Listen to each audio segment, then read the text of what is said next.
In the 14th century, one of the most popular composers was Guillaume de Machaut. He was born in northern France. He had a big connection with the church. He was educated as a cleric, took holy orders at a young age. Age 20, he became the secretary for King John of Bohemia and kept that job until King John died in 1346. And he moved on to some other jobs of a clerical nature at that time. He was very famous and well known as a musician and poet during this time period. He's actually a little bit more known, a little more famous as a poet. But he was definitely one of the leading composers of music during this time period, which we have given the name Ars Nova, or the New Age, because we're moving to new ideas musically, new developments that were happening versus the Ars Antigua, the old music that was happening before. So let's talk about the Ars Nova real quickly. The New Age of music. A couple main components that really define it. First off, something new that was happening was the development of notations. Music was really being written down, denoting both rhythm and pitch. So performers could sing it exactly the same every time they did it. It wasn't a little kind of improvised, shall we say, where it was before when it wasn't written down. It was kind of more handed down by ear up until this point. Then there was also a bigger use of syncopation, these accents of rhythm in odd places that really create some intricacies in the polyphony that begins to become popular during this time. And thirdly, secular music became more popular and important because of some of the struggles that were going on within the Catholic Church. People look to themselves, look to their just regular daily life for enjoyment, entertainment, what have you. And of course, music accompanies all those events in some form or fashion. And lastly, composers, they started to write music that was not based on chant at all. So they began creating original melodies, basically, instead of just copying or parodying a song that was already written for them by the church. So let's talk about secular music specifically. So again, secular music is music outside of the church. It's folk music. It's played anywhere there's a gathering of people for celebrations, entertainment, dances, what have you.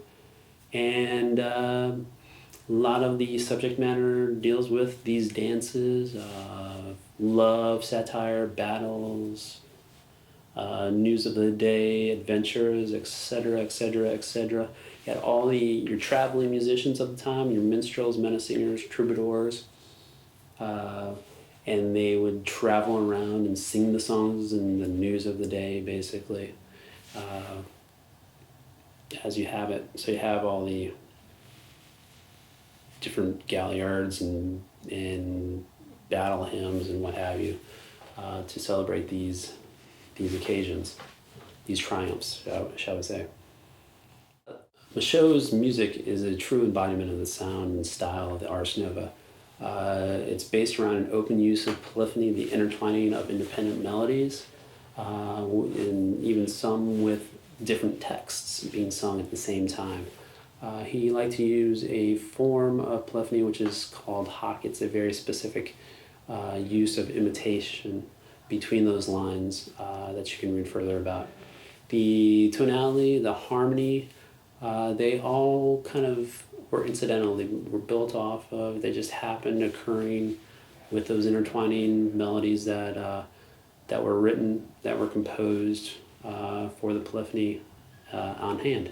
Same thing with the dissonances, those overlapping melodies. At times they created weird dissonances, off-kilter kind of sounding notes to our ears nowadays. It wasn't in a major key or minor key or anything. It was somewhere in between, unexpected and not supposed to happen kind of thing, but creates an interesting style for the time.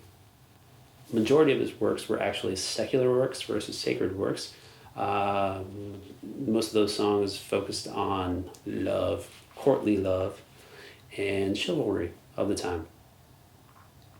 He would bring his songs across France as a trouvère, and the polyphonic age, of course, there was this longing, this yearning for love that he just continued to write about. Each of the voices in his polyphony were set to their own poem. So as I said before, there was a lot of intermingling of different texts being sung by different voices at the same time, kind of overlapping. So you have this kind of, you have a, basically a conversation going on musically between those voices.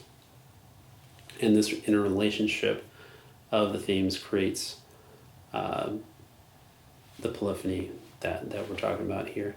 And a lot of it is focused, the style, the shape of the melodies, the contour of the melodies are focused on the sound of the words being sung, the text. So it's kind of what we'll get into, we'll talk about more specifically an idea of word painting or text painting, where the sound of the melody being sung, being performed, mimics the storyline presented in the texts on hand here. So Machaut, as I said, most of his work, the majority of his work is in a secular form. The song, the piece that we actually think of as his most famous piece is a sacred work. It is the Mass of Notre Dame. And the reason it's so important to us is it's actually the first polyphonic setting of the Mass, the ordinary of the Mass specifically. And what he did is he used and he composed this Mass in a more connected form throughout the different movements of it, so they weren't just a dozen songs linked together, just randomly picked out of the big book of chants there. He wrote them in the specific running order, and they have a strong connection and movement of theme and mood that helps create that kind of overall arcing storyline, shall we say, of the entire Mass. So it's more like a full album instead of 12 separate songs. It's an entire story there. You know, it's not separate chapters, it's the full book. It's not a single scene, it's the whole movie kind of deal there. So we'll listen to that, the Mass of Notre Dame from Machaut, and enjoy.